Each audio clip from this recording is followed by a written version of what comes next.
esta oportunidade, Senhor, de estar em Tua presença, na Tua casa. Te louvamos, Deus, pelo Teu cuidado, Senhor, pelo Teu zelo com as nossas vidas. Pai, muito obrigado, Senhor, Pai, por cada vida aqui presente, meu Deus, por esta aula. Pai, toma a direção, Senhor, dê, Pai amado, inspiração, Pai amado, usa, Deus Santo, o Teu Filho com poder, com glória, com sabedoria, inteligência, Deus, para nos ensinar, para, Pai amado, nos edificar, Senhor. Deus, que venhamos, meu Senhor amado, também estar atentos, Senhor, àquilo que o Senhor está falando. Senhor, que seja uma aula participativa, Senhor. Deus Santo, que o Senhor possa estar abençoando cada vida, aqueles que estão a caminho. Tira o embaraço, o empecilho, desperta, meu Senhor amado, a Tua igreja para aprender da Tua palavra, Senhor, para viver a Tua palavra em nome de Jesus. Deus Santo, são essas bênçãos que eu te peço, crendo na vitória. Amém. Amém. Lição 4. O Ministério Avivado de Jesus. Texto áureo com a igreja. Então, pela virtude do Espírito, voltou Jesus para a Galiléia, e a sua fama correu por todas as terras em redor. Lucas 4,14. Verdade prática. O alcance espiritual da vida de um crente avivado revela a extraordinária atuação do Espírito Santo. A leitura bíblica em classe, irmãos, se encontra em Lucas 4, do 14 a 22. Então, pela virtude do Espírito, voltou Jesus para a Galiléia, e a sua fama correu por todas as terras em derredor. E ensinava nas suas sinagogas, e por todos era louvado. E chegando a Nazaré, onde fora criado, entrou no dia de sábado, segundo o seu costume, na sinagoga, e levantou-se para ler. E foi-lhe dado o livro do profeta Isaías, e quando abriu o livro, achou o lugar em que estava escrito: O Espírito do Senhor é sobre mim, pois que me ungiu para evangelizar os pobres, enviou-me a curar os quebrantados do coração, e a pregoar a liberdade aos cativos, a dar vista aos cegos, a pôr em liberdade os oprimidos, e a anunciar o ano aceitável do Senhor. E, cerrando o livro e tornando a dá-lo ao ministro, assentou-se e, aos olhos de todos na sinagoga, estavam fitos nele. Então começou a dizer-lhes: hoje se cumpriu esta escritura em vossos ouvidos. 22. E todos lhe davam testemunho e se maravilharam das palavras de graça que saíam da sua boca e diziam: não é esse filho de José? Calma, orando.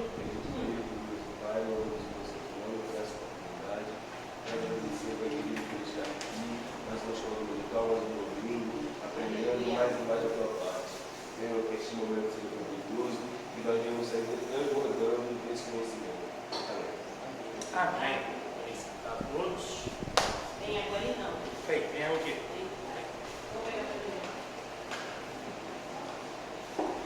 Amém, gente. A paz do Senhor.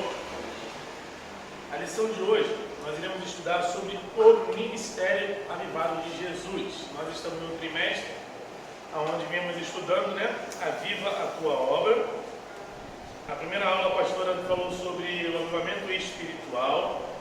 A segunda aula, o Israel falou sobre o avivamento no Antigo Testamento. Na aula anterior, a pastora Jaqueline falou sobre o avivamento no Novo Testamento. E agora iremos falar sobre o Ministério Avivado de Jesus. Ministério, serviço.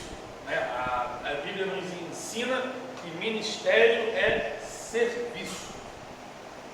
Vamos para a introdução. Jesus iniciou o seu ministério na Galiléia, provocando grande repercussão diante do povo, pois a sua fama correu por todas as terras em redor. Isso aconteceu porque, pela virtude do Espírito Santo, Jesus voltou para Galiléia. Nós vemos que Jesus, primeiro, acontece aquela situação em Jerusalém, Vemos que Jesus, ele tem até uma linha ali, o caminho que ele fez de volta. Jesus, ele inicia e volta. E é muito interessante isso, porque nós vemos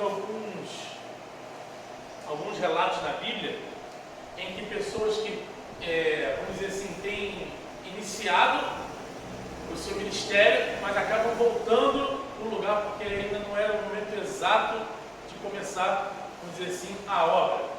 Então, que Davi, ele é ungido, mas volta por baixo. Você vê que Jesus, ele foi, vamos dizer assim, não vou dizer nem ungido, assim, Jesus, ele deu o pontapé, mas voltou para a Galiléia. Ou seja, há um paralelo nessas duas passagens. Continuando. Nesta lição, veremos o impacto do ministério do Senhor sobre o povo. Além de um ministério avivado, sua mensagem era proclamada sob a autoridade do Espírito Santo. Primeiro, Jesus e a pessoa do Espírito Santo.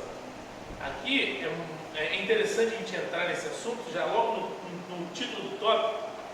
Se a gente abrir a nossa Bíblia em Efésios 4, quem está com a Bíblia aí, por gentileza? Vamos abrir junto. Efésios 4, versículo 30. Efésios 4, 30. A gente vai ver já uma explicação para esse tópico. Pode ler?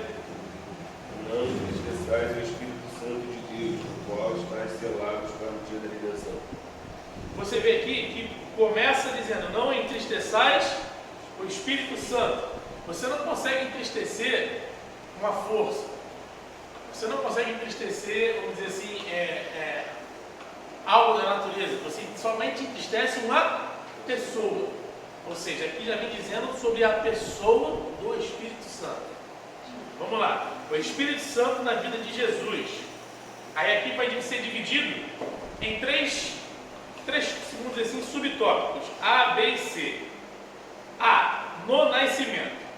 O anjo Gabriel deu a seguinte notícia a Maria: descerá sobre ti o Espírito Santo, e a virtude do Altíssimo te cobrirá com a sua sombra.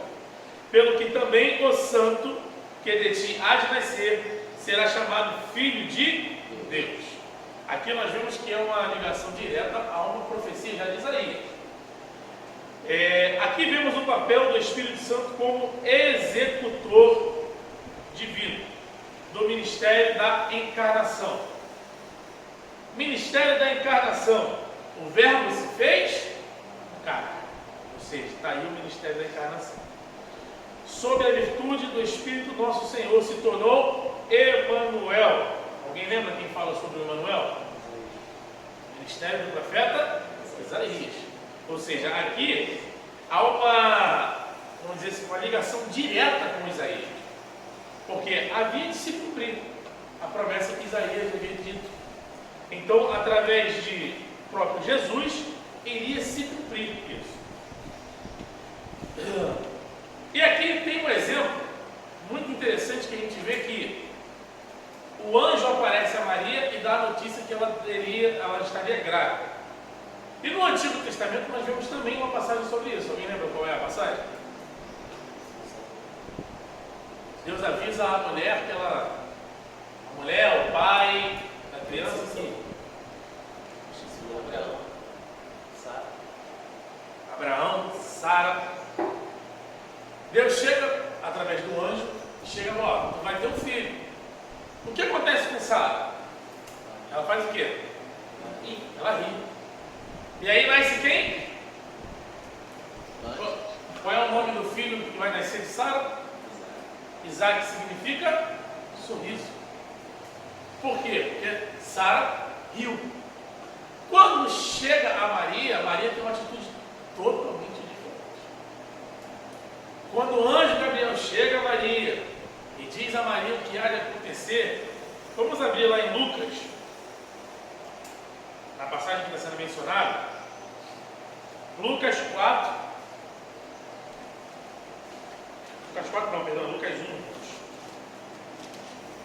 1:38.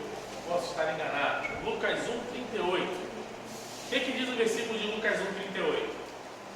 Disse então Maria: eis aqui a serva do Senhor, cumpra-se em mim segundo a tua palavra. vê que Maria, ela fala, ó, eis aqui a tua serva, cumpra em mim as tuas palavras. Ela não ri. Ela entende o que são aquelas palavras e ela simplesmente fala, cumpra em mim. E o que eu acho que falta na minha vida, na vida da gente, às vezes, é isso. É falar, Senhor, cumpra em mim as tuas palavras. Eis aqui o teu servo. Você vê que ela tem uma atitude totalmente diferente. As passagens são parecidas. O anjo vem, o anjo fala, e ali, quando ouve-se a notícia, aí se mostra. Não estou dizendo que Sara não é a verdadeira adoradora, não estou dizendo nada disso. Aí você vê que tem um ditado que fala que as nossas atitudes muitas vezes mostram quem nós somos. Aí as atitudes de Maria mostram por que Maria foi escolhida. Porque Maria, ela não riu, ela poderia ter soltado um sorriso. Porque Maria não tinha conhecido homem nenhum. Maria nunca tinha se deitado com homem algum. E vem cá, peraí, como que pode? Se eu nunca me deitei com homem, como é que eu vou estar grávida? O milagre de Maria, se você parar para analisar, era muito mais difícil de se acontecer aos olhos humanos do que o de Sara. Mas, no versículo 37 ou 36 dessa passagem, diz que porque para Deus nada é impossível. Amém? Então aqui nós já começamos a falar sobre o nascimento de Jesus. Agora vamos falar sobre o que? O batismo de Jesus. No batismo, antes de iniciar seu ministério na Galiléia, Jesus submeteu-se ao batismo de João no Rio Jordão. Vai lembrar que João era o que de Jesus, irmão? Primo. Ao sair da água, viu o Espírito de Deus descendo como pomba e vindo sobre ele, e eis que uma voz dos céus dizia: este é o meu filho amado, em quem me comprazo. Irmãos, eu imagino João, que todo dia estava batizando, todo dia estava lá. Você imagina, irmãos, o povo que estava ao redor. Você imagina, irmão? Rapaz do Senhor. Você imagina, irmão? Imagina como se fosse um culto de domingo. Muitas das vezes a gente vem para o culto de domingo achando que é mais um domingo, às vezes pode ser aquele domingo em que o Espírito Santo do Senhor vem, desce na casa e fala: ó, vou fazer acontecer. Você imagina quantas pessoas poderiam ter estado naquele dia, ouvirem a voz de Deus e mesmo assim faltava. Então você vê como que é importante estar na casa do Senhor, estar nas reuniões em que o Senhor está presente. Amém? Vamos lá. Eu parei aí. Era uma manifestação, eu achei até interessante ele botar indubitável, achei uma palavra, né? Da Santíssima Trindade. O Pai declarando Jesus como seu Filho amado. O Filho Jesus saindo da água e o Espírito Santo materializando em forma de pomba, descendo sobre ele. Você vê que são três acontecimentos que acontecem ali simultâneos. A manifestação da Trindade, a voz do Pai, o Filho e o Espírito Santo acontecendo ali, aos olhos de todos. Isso é algo que eu imagino que hoje nós falamos e nos maravilhamos. Você imagina naquela época as pessoas que presenciaram. Presenciar uma manifestação da Trindade. Você ouvir a voz de Deus. E olha que a Bíblia relata que são poucas pessoas que ouviram. Uma vez no deserto, toda a congregação ouviu. Agora você vê que um povo que estava ali presenciando um batismo ouviu. E é por isso que, irmãos, quando ouvir a voz de Deus falar é algo que chama a atenção. Você ouvir a voz de quem... O seu cérebro, a ciência diz que o seu cérebro reconhece uma pessoa, porque conforme você ouve, o seu tímpano envia uma mensagem ao cérebro, junto com os seus olhos que estão enxergando. Agora, não sei se você já tomou um susto, quando alguém falou contigo e você não viu ninguém, você começou a procurar, não sei se já aconteceu isso, alguém tomar susto. Porque o seu cérebro reconhece: peraí, eu estou ouvindo e não estou vendo ninguém. Então você vê que quando você ouve e vê alguém, é algo que chama atenção. Agora, quando você ouve e não vê, chama muito mais atenção. Eles ouviram a voz de Deus. Você imagina, ouvir a voz de Deus. Viram a manifestação do Espírito Santo se materializando. E viram o próprio Filho de Deus. Você imagina para João a felicidade de ver aquilo ali, frente a frente. Então você vê que como é importante a gente estar sempre aonde o Senhor está. Porque aonde Jesus está, tem manifestação de Deus. Seja ela em prol da nossa vida, seja em prol da vida do irmão, mas sempre haverá a manifestação de Deus. Na tentação. Depois do batismo, Jesus foi conduzido pelo Espírito Santo aonde? Ao deserto, para ser tentado pelo diabo. Lembra, irmão? Ele foi tentado pelo diabo, tá? Porque muitas das vezes as pessoas vão achar que o Espírito Santo levou ele, não foi o Espírito Santo que conduziu. Não. Quem tentou Jesus foi o diabo. E se o diabo tentou Jesus, que era o Filho de Deus, você imagina a gente. O Filho do Altíssimo experimentou a tentação. Ele passou por aquilo ali. Você imagina a gente. E tem muito crente que acha que dá tapa na cara do diabo, que pisa, que faz. Não, cuidado com esse negócio aí, porque não é fácil não, tá? Ali experimentou o jejum. De quantos dias? Irmãos, Filho de Deus experimentou o jejum de 40 dias e 40 noites. Cuidado com esse negócio de que, vamos fazer o jejum. Irmão, vai ser mais fácil você apertar a mão definitiva de Jesus com esse negócio de ficar 40 dias sem se alimentar, sem comer nada. Irmãos, cuidado com esse negócio. Quem fez foi o Filho de Deus. E teve um porquê que ele fez isso. Em todas as investidas satânicas, Jesus foi vencedor, usando a poderosa palavra de Deus. A cada ataque, nosso Senhor respondia. Irmãos, a cada ataque Jesus respondia o quê? Está escrito. Jesus respondia, está escrito, lógico, porque estava escrito, mas porque ele era conhecedor do que estava escrito. Por isso que é importante ser conhecedor da palavra de Deus. Porque não se surpreenda, o próprio diabo sabe de qual salteado.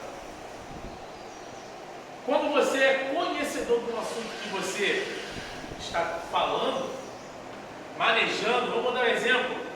Você sentar com alguém que é doutor da lei do homem. É bonito demais você conversar com uma pessoa dessa. Porque você vê como ela fala bem, como ela se expressa bem, como ela conversa bem. E agora, quando você alguém que conhece da palavra, não estou dizendo aquele crente chato que só fala de Bíblia, só conversa de Bíblia, você acaba achando-se chato. Mas que quando há um momento oportuno, ele vai e solta uma palavra, vamos dizer assim, de ânimo, uma palavra de vida quando há necessidade. Quando você está no trabalho e alguém te dá a oportunidade para soltar, de falar algo, porque tem que entender as oportunidades que são dadas. Porque às vezes a pessoa quer conversar contigo, você quer saber o que você acha, quer dizer que vai para o inferno, isso aqui, irmãos, todo mundo conhece esse inferno.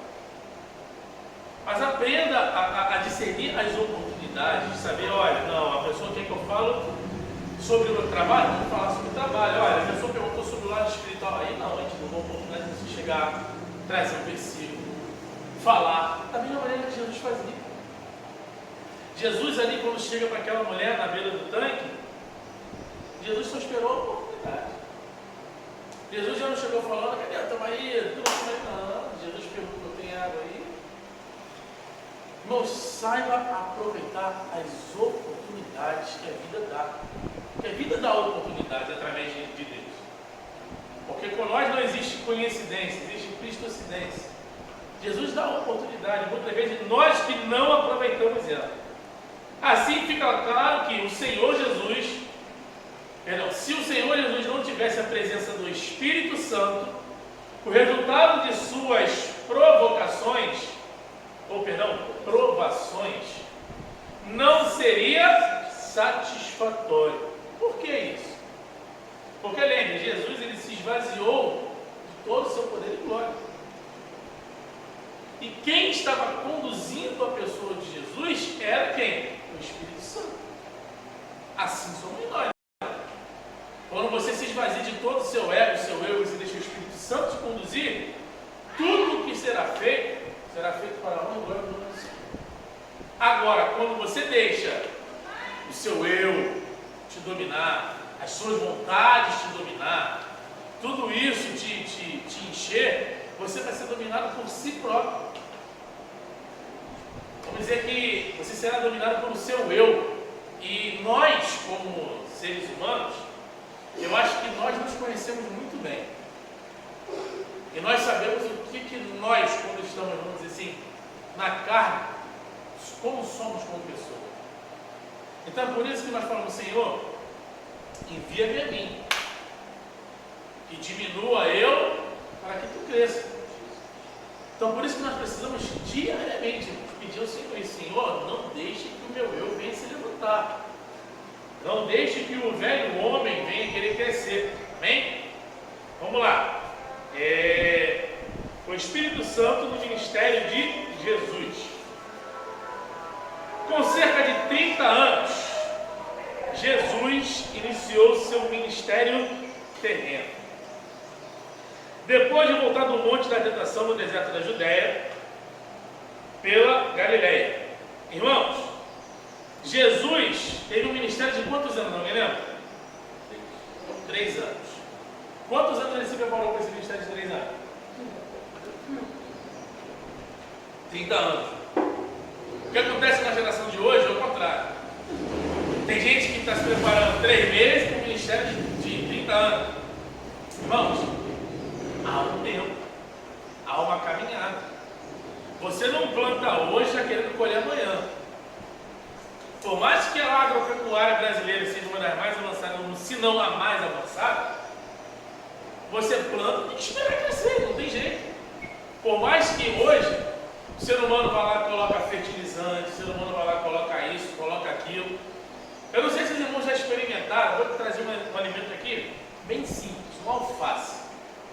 Você já reparou a diferença do alface plantado do jeito normal, que a gente come ainda bem, e o alface sem nada? Você pode reparar que até a cor, irmão, do alimento é diferente.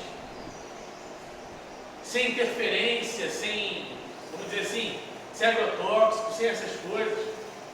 Você vê que até a cor do alimento ela é mais viva. E não se colhe o ano todo. E não se colhe o ano todo, interessante. Então você vê como é importante esperar o tempo do crescimento. A leitura bíblica em classe, desta lição mostra que Jesus foi ungido por quem? Jesus foi ungido pelo Espírito Santo para evangelizar os pobres. Esta era a missão de seu ministério. De modo geral, nosso Senhor sabia que por causa dos bens terrenos, os ricos deste mundo não se interessam pela sua palavra. Aí eu pergunto, irmãos, para vocês, por que não se interessam?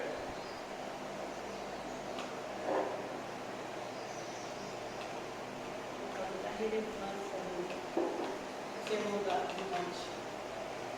Por causa do sermão do monte? A relevância do sermão do monte. Humildade. Tem que aprender a dividir. Tudo contra o que isso aqui. Vai na contramão, né? Do que viva. Você vê que o próprio Jesus chega e fala assim: olha, filho, o que para você é tesouro? Porque o tesouro terreno, a traça corrói. Mas tesouro do céu, o tempo não leva, a traça não corrói. E aí o próprio Jesus chega e começa falando assim: ó, aonde estiver o seu tesouro, aí estará o vosso coração. Então você vê que quando Jesus solta essas palavras, irmãos, porque o dinheiro não é ruim quando você domina o dinheiro. Porque no momento que você deixa o dinheiro te dominar, aí é um problema sério. Por quê, irmãos? Porque com dinheiro você consegue comprar muita coisa. Com dinheiro, irmãos, é absurdo dizer que o dinheiro não traz felicidade. A pessoa que consegue controlar o dinheiro, ela é boa em finanças, mas ela conquista o que ela quiser, irmãos, através da prosperidade que Deus dá. Se a pessoa tiver boa cabeça e não começar, vamos dizer assim, eu vou fazer, Deus vai prover, porque às vezes ele está tentando o Senhor, irmão. Vamos colocar a mão onde dá. Vamos ver, Senhor, dá para fazer? Dá. Vamos.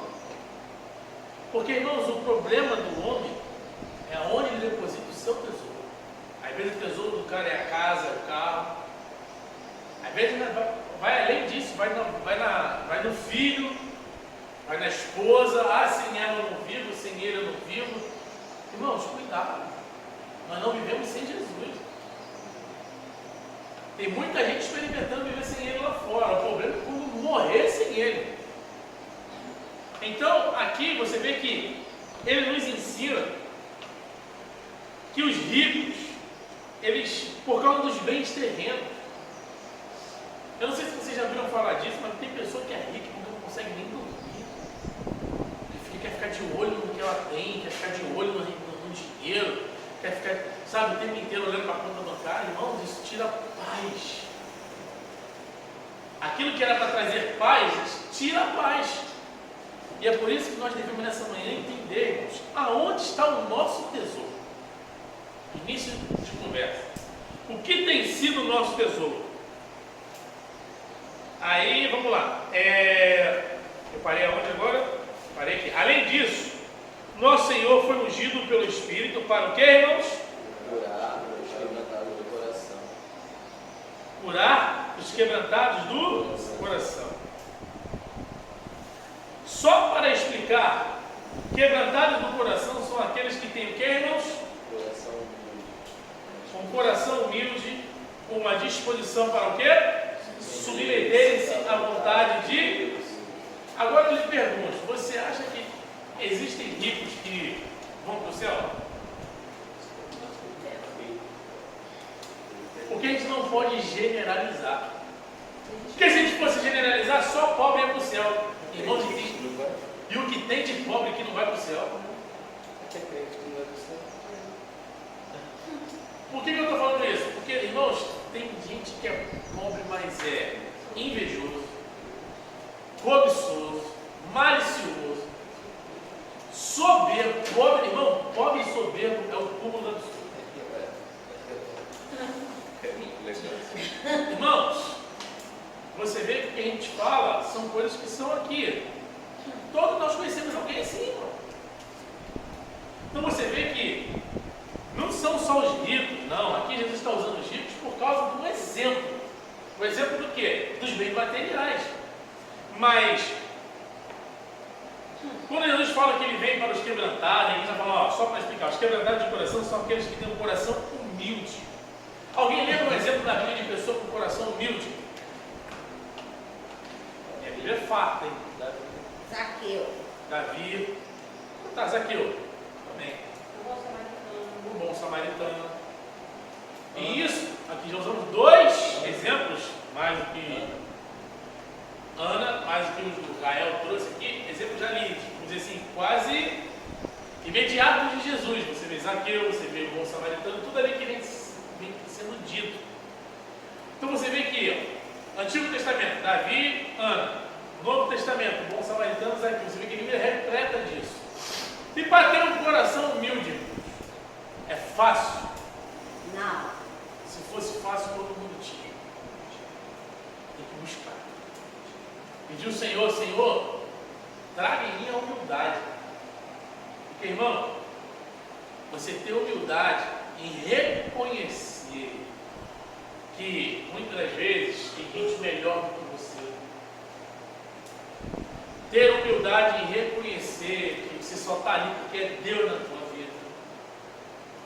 em reconhecer que só tem a porta aberta porque Deus que abriu. Irmão, tem que pedir humildade ao Senhor.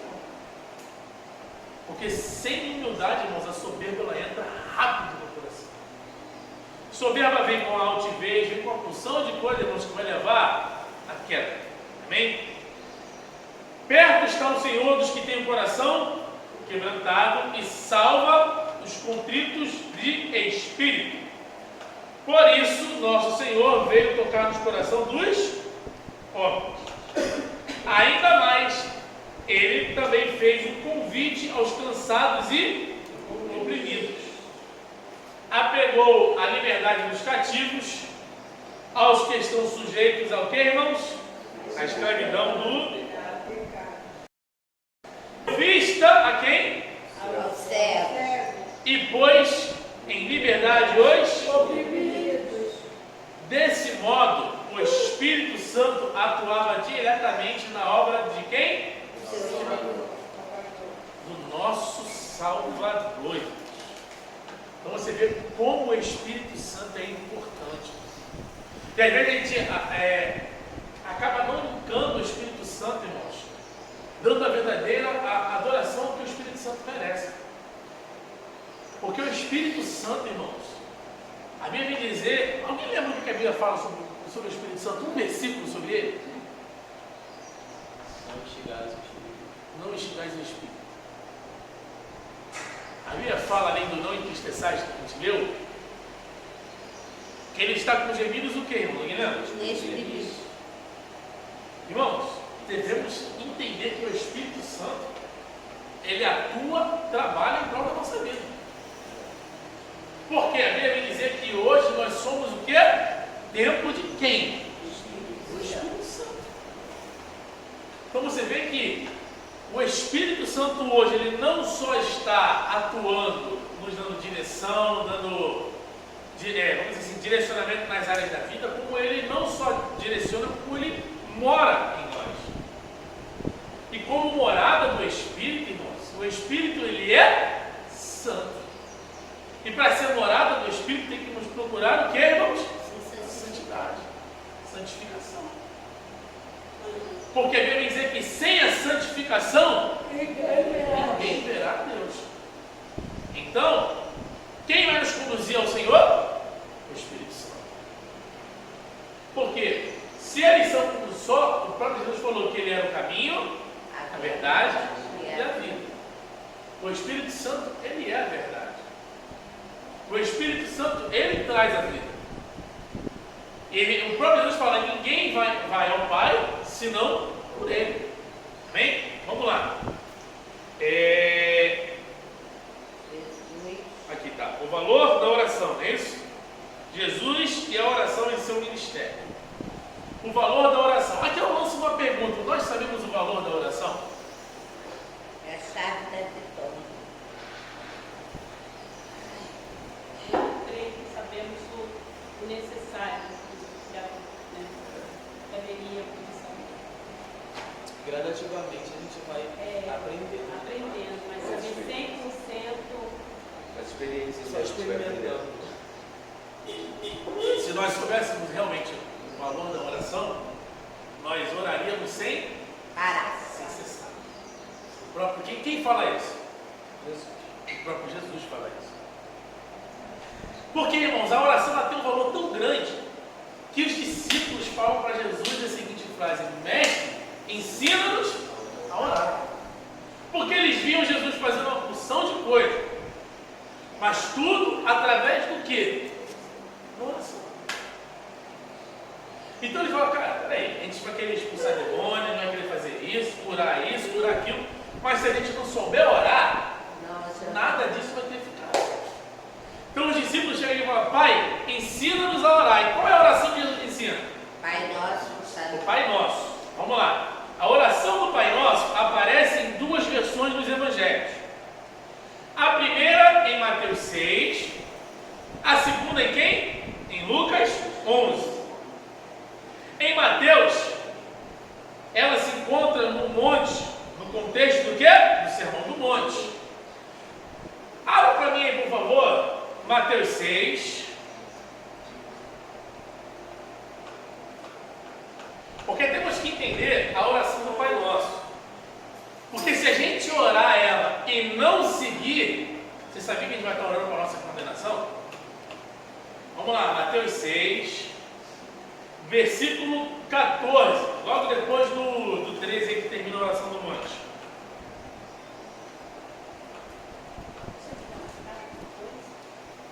Não, pode tirar. Achou, calma? Pode falar. Porque se perdoares aos homens das suas ofensas, também vosso Pai Celestial vos perdoará a vós. Aí continua. Se, porém, não perdoares aos homens das suas ofensas, também vosso Pai não vos perdoará as vossas ofensas. Então você vê aqui que há uma condição. Se perdoares, serás perdoado. Porque a gente muitas vezes pega a oração do Pai Nosso e faz ela como se fosse uma reza de lança. Agora, se eu não perdoar, o Pai não vai perdoar. E não adianta barganhar com Deus, porque Deus ele conhece uma coisa que a gente não conhece, que é o coração do outro. A gente pode ter uma fala eclesiástica muito bonita, pode, sabe, ter uma eloquência na voz para orar, como foi falado aqui, indubitavelmente, Senhor, falar do seu beneplácito, mas Deus conhece aqui. Irmão, não adianta você ter um português maravilhoso, falar Senhor, e que isso, e a palavra daqui, mas irmão, na atitude de Deus está enxergando. É por isso que o próprio Jesus chega numa sinagoga e fala para eles: olha, vocês são como sepulcros caiados, tão belíssimos por fora, mas por dentro, a morte. Então você vê como Jesus ele chega de uma forma assim, que enfatiza uma palavra forte, sepulcro caiado. Porque para nós hoje ele não é tão assim, mas para aquela época, o sepulcro caiado, as pessoas entendiam que não, peraí, a morte. Sepulcro. Vamos dizer assim, ornamentado, lindo, mas e por dentro? Podre. Então nós temos que ver que Jesus ele chega e solta essas palavras à toa. Não. É para chamar a nossa. Vamos lá. Ali, a oração do Pai Nosso não cumpre mera orientação litúrgica, mas revela o que, irmãos?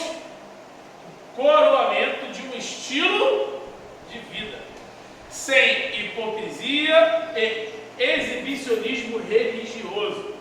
Aqui, temos que entender um contexto. Estilo de vida sem hipocrisia e exibicionismo religioso.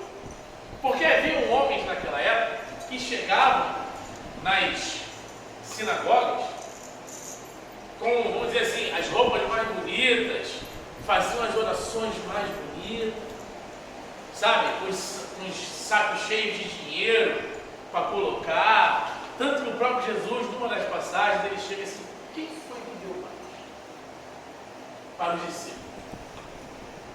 Aí os discípulos: não, né? Aquele ali, ó, viu o tamanho do saco de dinheiro que ele colocou lá, deu uma oferta de 5.000 reais.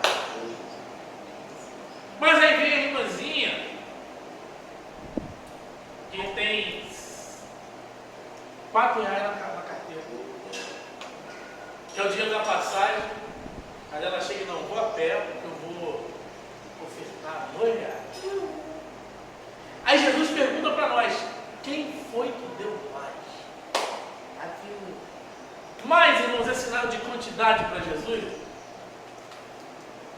Quantidade para Deus, que é dono do ouro da prata, que tem todo o poder em suas mãos, que qualquer pedacinho de ouro que sai da terra hoje, irmãos, você acha que Deus já não permitiu?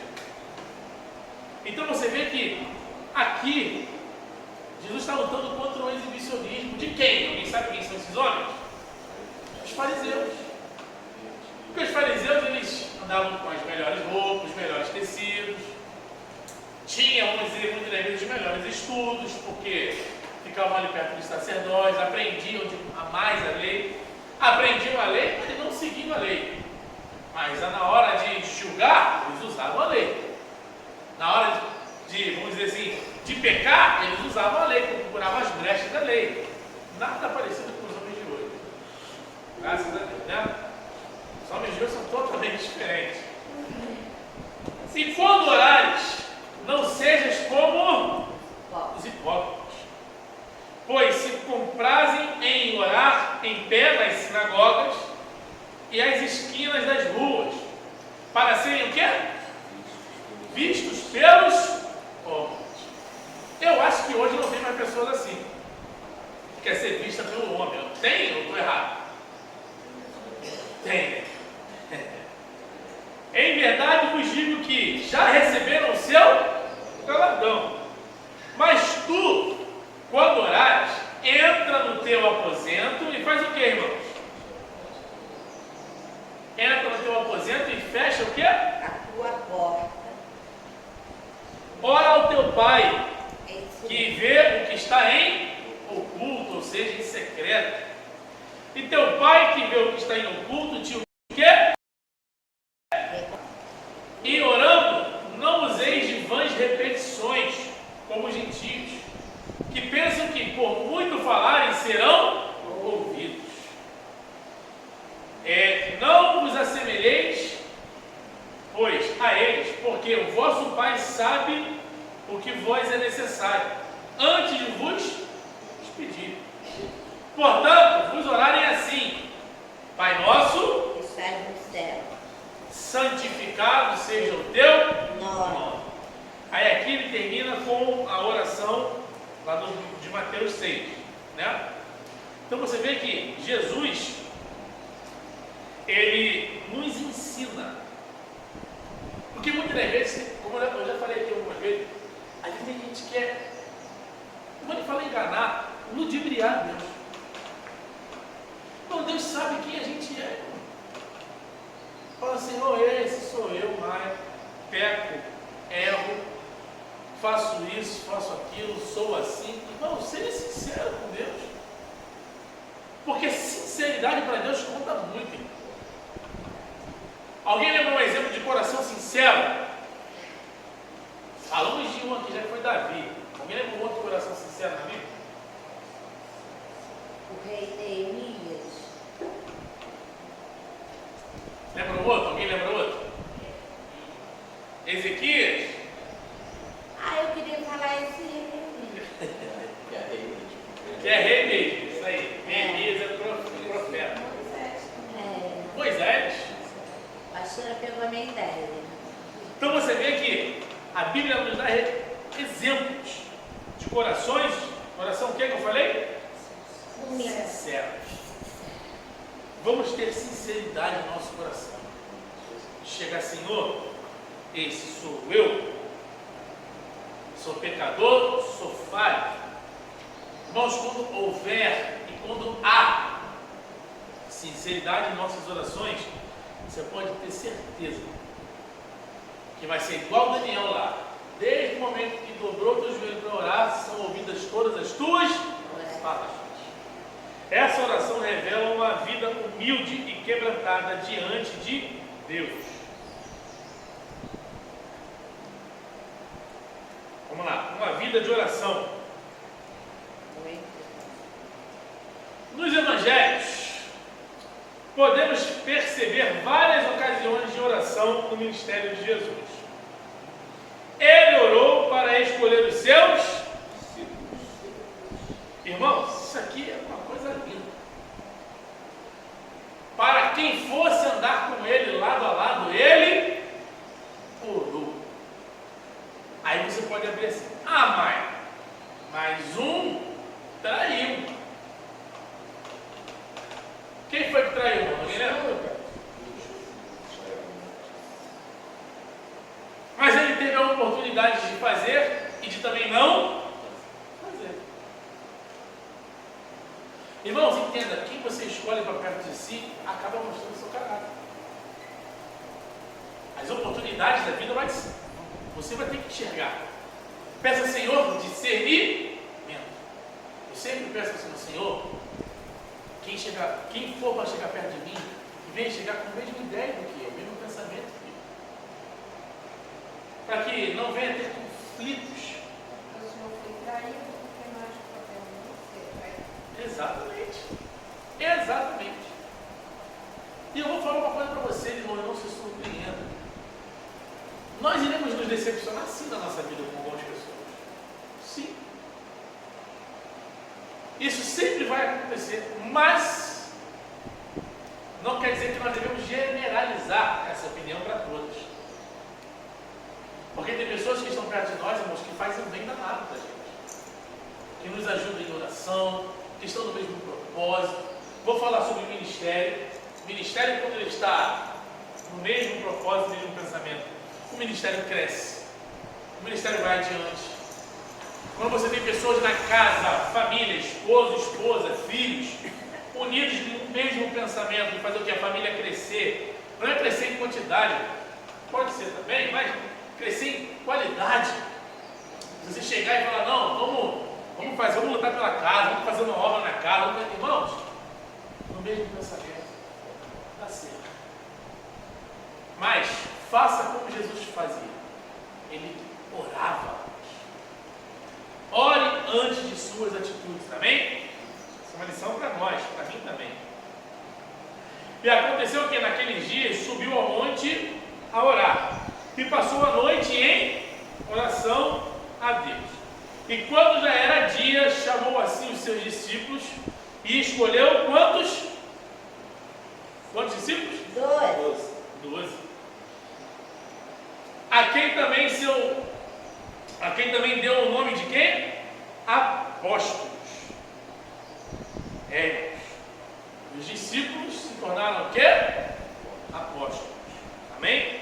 Alguém tem alguma dúvida sobre isso? Alguém lembra o nome de um discípulo? Pedro, Mateus. Amém. Então está na cabeça de todo mundo isso aí. Vamos lá.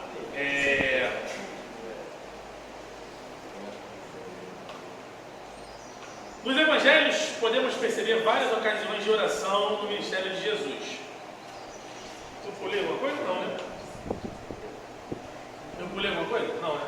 Tudo certo? Não, é porque a gente estava comentando aqui. Você não leu aqui. Você falou a respeito de.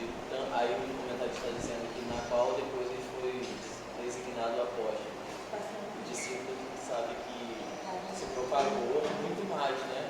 Durante o evangelho se propagou muito mais de 12. Somente de 12 foi o que? Isso aí. Bem enfatizado. Aqueles que seguiam e ouviam. Exato. Porque Jesus escolheu os discípulos, né? Dois discípulos todos. E orou para os discípulos, né? Aí é que eu me perdi. Não, então, vou continuar agora. Vamos lá. Fez uma oração de gratidão por Deus se revelar aos humildes por ocasião do envio de quantos discípulos? 70. O Rael trouxe uma coisa. Rael trouxe uma coisa interessante. Que é o seguinte. Jesus, dos discípulos, dos 12, ele transformou 12 discípulos em apóstolos. Mas os discípulos eram muitos. Tanto que aqui, quantos foram enviados? 70. Entendeu? Só que os 12 que Jesus escolheu ali para ficar juntos, eles foram transformados em apóstolos. Só que após isso, os apóstolos pararam? Não. Alguém lembra um apóstolo após isso? Temos um apóstolo que a gente fala constantemente dele. Paulo. Amém? Então vamos lá. Logo aprendemos com Jesus a importância de uma vida de oração. Pois mesmo sendo Deus na condição humana, nosso Senhor buscava comunhão com o Pai por meio do quê? Além disso, sua vida de oração no Getsemane também nos ensina que a vontade do Pai sempre é, irmãos, a vontade do Pai sempre é a melhor. Sempre. Não tem outra alternativa. Sempre busque a vontade do Pai. Vamos lá. Terceiro, uma vida na unção do Espírito. Com unção com unção nos referimos a uma vida de serviço, sob a confirmação do Espírito Santo. A semelhança da atuação do Espírito no ministério de Jesus. Comigo. A semelhança da atuação do Espírito no ministério de Jesus. Não, isso mesmo, ficou meio vago. Vamos lá. A unção do Espírito na vida do obreiro. O obreiro tem muitas atribuições na obra do Senhor. Alguém lembra uma atribuição dada ao obreiro na obra?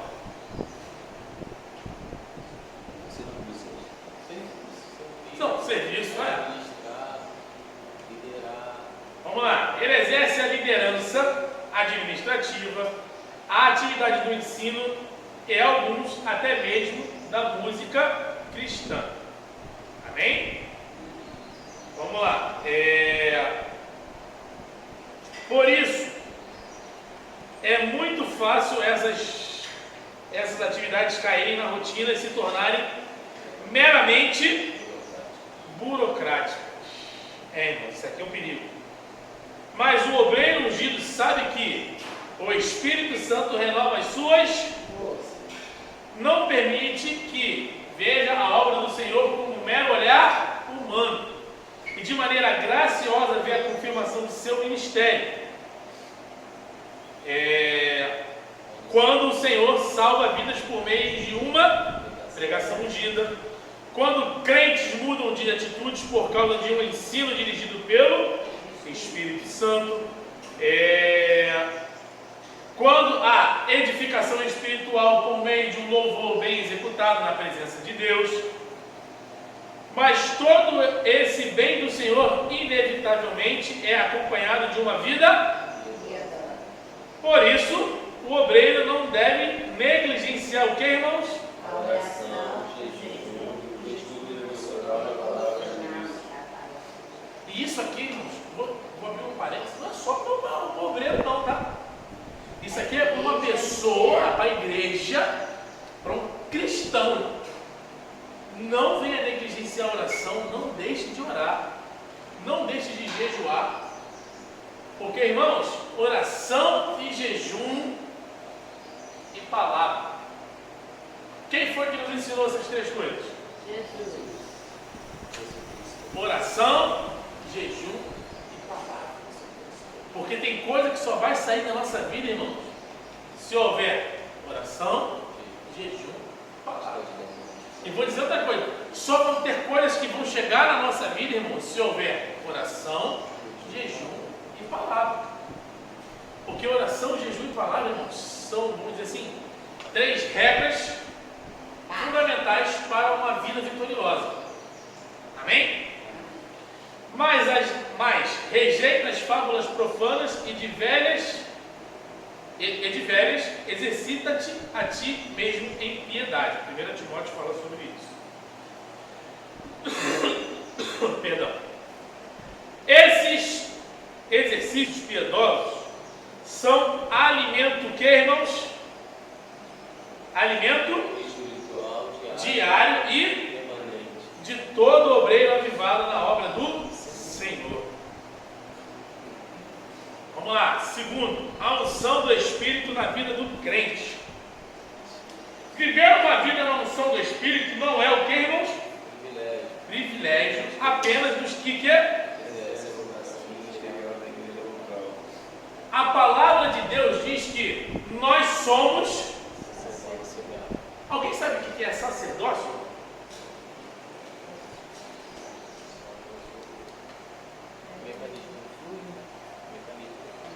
Uma coisa santa. O que o sacerdote fazia? Alguém lembra? Cuidava das coisas. Cuidava das coisas de Deus. Ótimo. O sacerdote cuidava do altar, ele limpava o altar, ele limpava o templo, os utensílios, o que ia ser feito como oferta, ele preparava a oferta, irmãos, está dizendo que nós somos sacerdócio. Se sacerdócio é isso tudo, e quando traz o real, traz de realeza, do rei. Nós somos sacerdócio Jesus. Então, se somos sacerdócio real, somos sacerdotes de Jesus. E como sacerdotes de Jesus, devemos fazer o que, irmãos? Ter uma vida santa. Uma vida regrada pelo que Jesus diz. Vamos lá. Chamados para anunciar as virtudes daquele que vos chamou das trevas para a sua maravilhosa luz. Pedro fala sobre isso. Mais precisamente, Deus chamou cada crente a comunicar o Evangelho em todos os lugares em que seus pés tocarem. Aí você fala, mas você falou que não tem que ser crente chato. Mas aqui não está falando que tem que ser chato. Falei para aproveitar as oportunidades.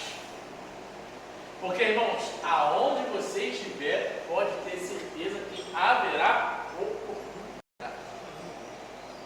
Na fila do médico, irmão, vai haver oportunidade. Na fila do banco, irmãos, acredite, tem oportunidade. No ônibus, tem. Irmão, eu vou contar para vocês um negócio que aconteceu na quinta-feira. Eu nunca vi aquela mulher na minha vida, ou melhor, eu não lembro de ter visto. Estava no BRT, eu e o pessoal do trabalho, entrou todo mundo. BRT aqui no ônibus maravilhoso, todo mundo conhece. Aí, irmão, estava tão cheio, eu estava conseguindo ficar magro dentro do BRT. Tão cheio que ele estava.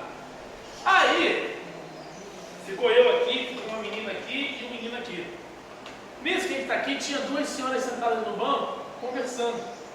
Ela falou assim, não, pede essa mochila ao menino ali. Quando ela pediu mochila, eu fui dar, ela falou assim, não, é porque ele é presbítero. Eu não sei nem quem é. Então você vê que como há uma nuvem de testemunho.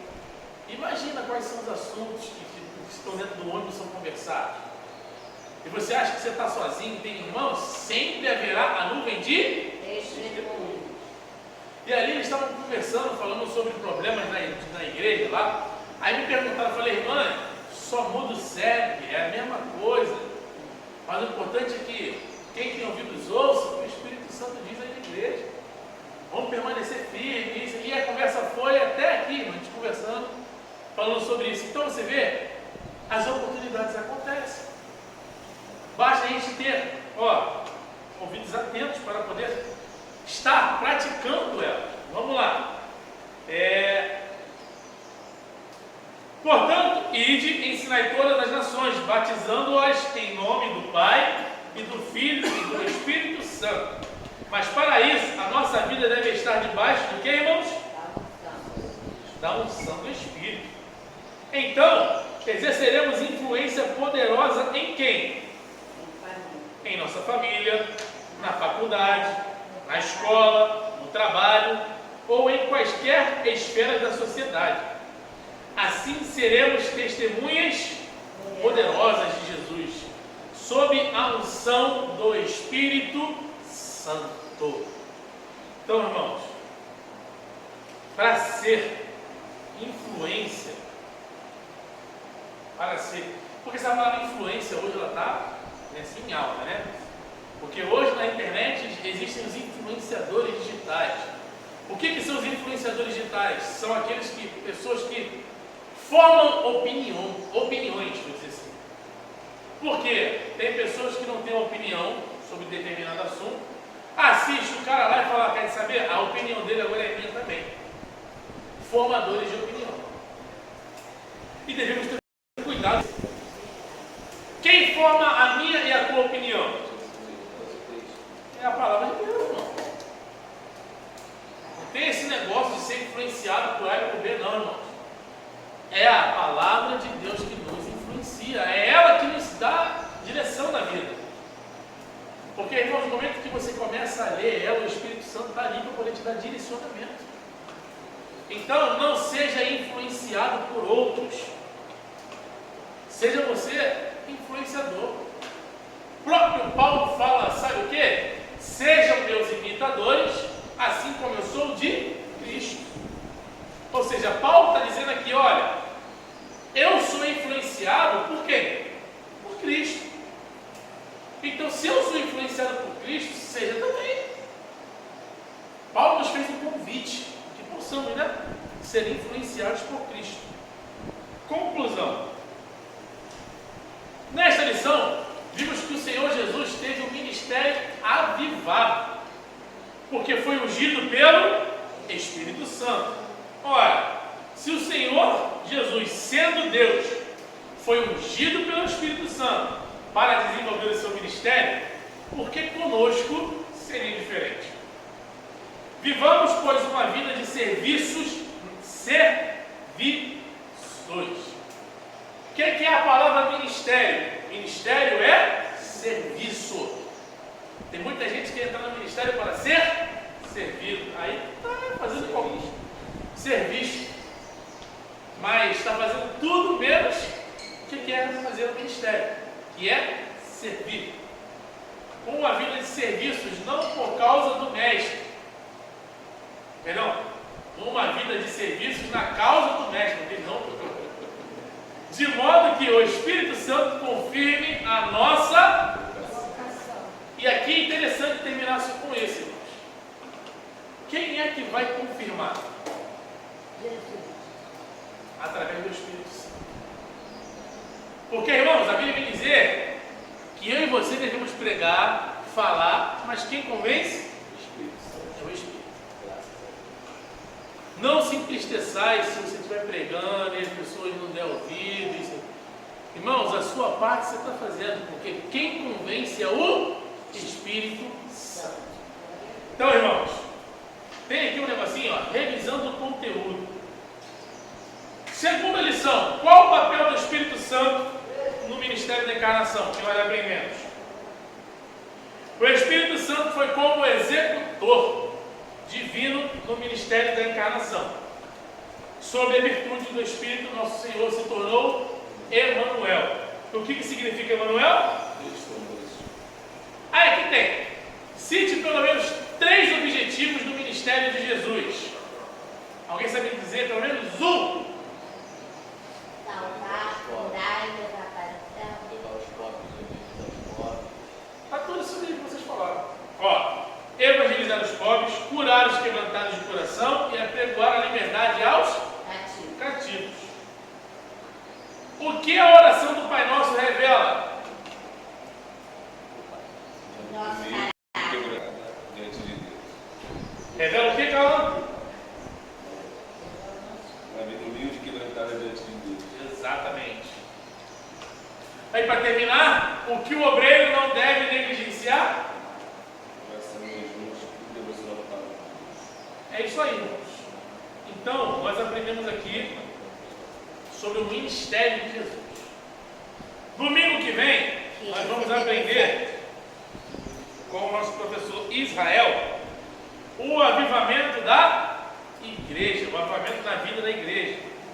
E que pedimos ao Senhor, irmãos, todo dia: Senhor, aviva em nós a tua obra. Amém? Que possamos pedir ao Senhor: Senhor, avive em nós a tua obra. Avive em nós, não deixe a gente esquecer não. Porque, irmãos, os anos passam, as lutas vêm, as dificuldades vêm. E se a gente deixar, a gente é levado por isso. A gente se enfraquece.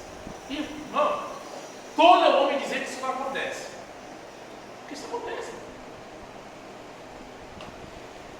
Por isso que fiel é quem promete. Porque ele não esquece.